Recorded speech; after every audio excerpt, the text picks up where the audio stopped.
We're here today on Sauvie Island at a pumpkin patch, but not just any pumpkin patch, the pumpkin patch. And surprisingly, we're not talking about pumpkins. We're talking about corn. Lots of corn. We're traveling the state to learn how people stay safe in their weird and wonderful jobs. I'm Corey Jenkins, and this is Oregon Odd Jobs. You might think with a place named the Pumpkin Patch that pumpkins are all they do here. But you'd be wrong. Sure, they have pumpkins, but this time of year, it's all about the corn.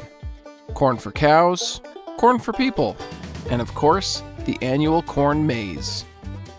Today, I'm with Colton, one of the heirs to the Pumpkin Patch throne. And this was his kingdom. Colton, great to meet you. Good to meet you too. Tell us a little bit about the farm. So the Pumpkin Patch was started in 1967 by my grandpa, Chris Ager. We've grown to about 1,400 acres currently, and we do over 50 crops if you include everything we grow for the market and for the wholesale. What's your biggest crop? Acreage-wise, would probably be field corn, what we're standing in front of here. But when it comes to what our focus is, we focus on cabbage, sweet corn, squash, and pumpkin. Our day on the farm was about to begin with some hungry cows. But before we could feed them their corn buffet, it had to be harvested and chopped. That's where this came in. So I'll start it up, it's driven by the PTO, and then one row goes here and one row goes here, and then there's a knife down there that goes back and forth and it chops the corn, or it cuts it off at the stalk, and then those belts move it up into those feed rolls there. And then once it gets up there, it just sucks it in. So there's your knives there. So it goes through there, and then when the corn comes, there's a blade there that it hits against, and then all those little knives turns it into chop it up. Just those fine pieces there. And so once it's cut, this auger, it moves it over here, and then those big paddles there spin, and then it just shoots it out that spout. With guards and panels securely fastened, it was time for the harvest to begin. Once the path was set, the GPS on the tractor did all the work, allowing for hands-free driving, so that Colton could watch behind him and control and aim the spout where he needed to, which helped him create an even spread of corn pieces in the trailer. And so we trucked on, row by row and stalk by stalk, until the trailer was full and ready to be delivered to the waiting bovines. Now, normally when someone mentions a feeding frenzy, you might think about sharks. But I'll tell ya, once you've seen a herd of cows devouring a giant pile of corn chunks, it just might change your mind.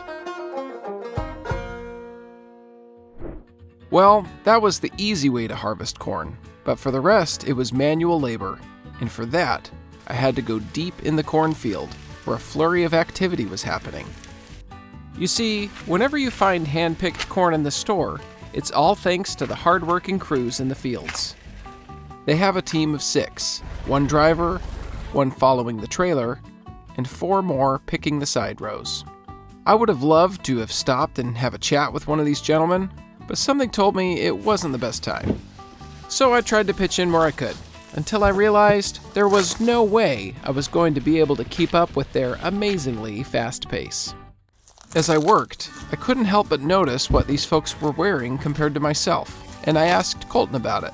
This stuff, it might not look sharp, but you walk out there and those leaves are pretty sharp. They'll cut you on your legs and stuff. And so we tell our guys that need to wear jeans every day or some sort of, long pants. We suggest boots, and then gloves are always a good option when you're harvesting stuff.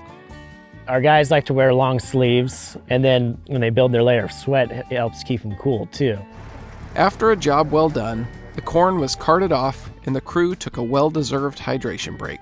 We tell them, anytime you feel exhausted, if you're thirsty, if you need a break, take a break. We're not gonna get mad at you for doing what you need to do for yourself, I run quite a bit of harvest crews. I just watch the crews, I watch how much they sweat. I'll stop the whole crew, I'm like, hey, let's take a water break real quick, and we'll all go grab water and keep moving, because these guys are important to me. They're what drives the farm and what keeps us going. So we try to take care of them and do whatever we can to keep them happy and healthy.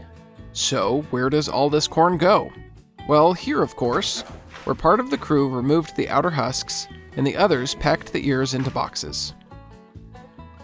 After a quick demonstration, I was all in. Okay. Shucking ear after ear after ear, and quickly discovering how fast my forearms could get sore.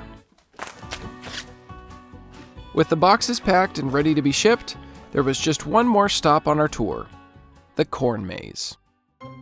But how do you make a corn maze in the first place? Well, like every great masterpiece, you start with a blank canvas. In this case, a really big one. The corn is planted with this. These bins in the back are loaded up with corn seed.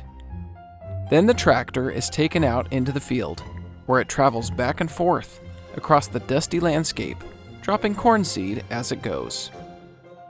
This all happens in midsummer, so the corn is tall and ready by the time the fall season rolls around. Soon sprouts will form, and based on a grid pattern map, they'll mark the field and remove the crops where the maze path will be, turning this into this. Soon, this maze would be full of visitors.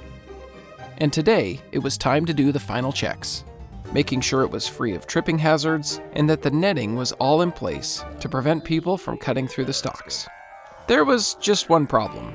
It would have been really helpful if I had known the layout of the maze before I went in. Wait.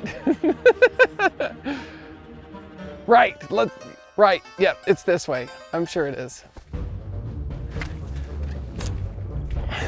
Nope, can't see anything. I don't know. At least I could confirm one thing. It was definitely a well-made maze. Oh, finally, made it out. So, what did we learn today? Well, thinking about what you wear ahead of time can make a difference in your daily safety. When doing strenuous jobs, it's important to take plenty of breaks and hydrate often. And when possible, keep yourself out of harm's way by using improved technology to aid in the work.